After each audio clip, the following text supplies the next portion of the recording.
Pernah nggak sih ngerasa energi kamu tuh kayak terkuras abis buat orang lain? Nah, hari ini kita bakal kupas tuntas kenapa itu bisa terjadi. Kita akan menyelami esensi dari apa yang disebut sifat dasar angin. Sebuah arketipe yang mungkin lebih kamu banget daripada yang kamu sadari.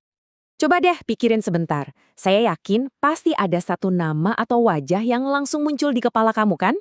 Sosok yang selalu siap sedia buat orang lain, yang energinya seolah nggak ada habisnya buat ngebantu. Tapi, anehnya, justru kesulitan buat nolong dirinya sendiri. Ternyata ada loh penjelasannya di balik semua itu. Oke, kita masuk nih ke intinya. Kerangka berpikir di balik kepribadian ini dikenal sebagai sifat dasar angin. Atau, dalam konteks yang bakal kita bahas lebih dalam, ini disebut juga Nur Eva. Jadi, apa itu Nur Eva atau Hawa? Gampangnya bayangin aja elemen angin. Sifat alaminya, ya kayak angin itu sendiri, selalu bergerak, selalu ngisi setiap celah yang ada, dan paling nggak suka kalau dibatasi. Dorongan utamanya itu kebebasan dan perubahan. Nah, biar lebih kebayang lagi, kita coba bandingin sama lawannya, yaitu Nur Adam, yang sifatnya kaku dan penuh struktur. Kalau Adam itu ibarat batu yang kokoh dan gak berubah, Eva ini ya anginnya, fleksibel, bisa masuk kemana aja, bisa beradaptasi sama bentuk apapun. Bener-bener dua kutub yang berlawanan. Jadi dorongan inti si angin ini adalah mengisi setiap ruang kosong.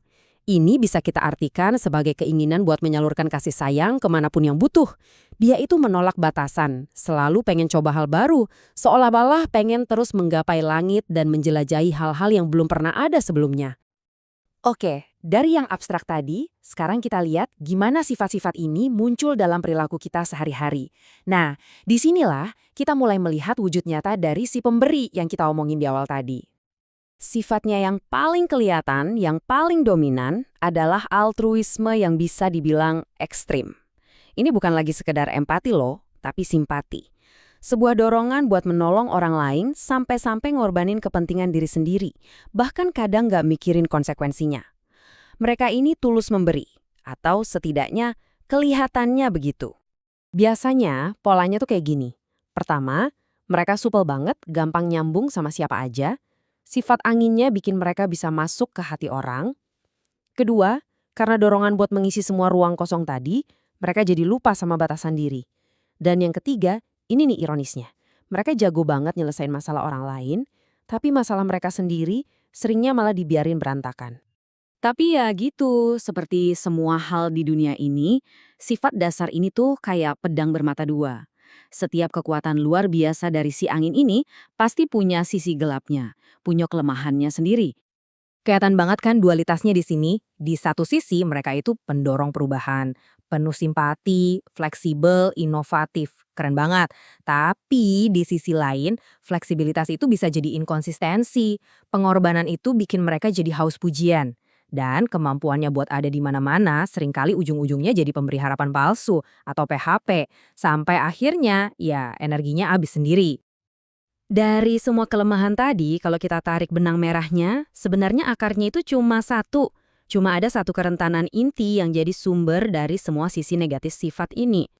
Dan kerentanan inti itu datang dari satu hasrat yang tersembunyi. Sebuah pengaruh bayangan yang bisa merusak niat paling murni dari seorang pemberi. Ini dia biangnya. Nafsu, rasa, minta puji. Hasrat untuk diakui, hasrat untuk dipuji atas semua pemberian dan pengorbanan mereka. Jadi, ini poin paling pentingnya. Ketika hasrat untuk dipuji ini mengambil alih, niat yang tadinya tulus buat ngebantu berubah jadi alat buat cari validasi. Mereka jadi nggak konsisten. Janji yang gampang ditepati, yang susah diabaikan. Karena tujuannya udah bukan lagi menolong, tapi dapat pujian. Nah, ini yang akhirnya membawa kita ke pertanyaan besar soal kemurnian niat. Batas antara memberi yang tulus ikhlas dengan memberi karena ada maunya itu tipis banget, setipis ujung pisau. Contohnya bahkan kuat banget. Dikatakan bahwa Isa yang ajarannya itu kan penuh cinta kasih dan pengorbanan, wujud tertinggi dari sifat Eva, bisa disalahartikan ketika ada sedikit aja bias dari nafsu rasa suci atau kebutuhan untuk diakui. Ujung-ujungnya ini mengarah pada pengkultusan dirinya. Ini nunjukin betapa bahayanya hasrat tersembunyi yang satu ini. So, pertanyaan terakhirnya, kembali ke diri kita masing-masing. Coba deh, renungkan sejenak. Sifat angin di dalam diri kamu itu, apakah dia murni, memberi tanpa pamrih, kayak hembusan angin sejuk yang ngasih kehidupan? Atau jangan-jangan dia udah jadi badai yang merusak, yang nggak terkendali, yang terus-terusan butuh pengakuan dan validasi dari luar? Jawabannya ada di dalam diri kamu.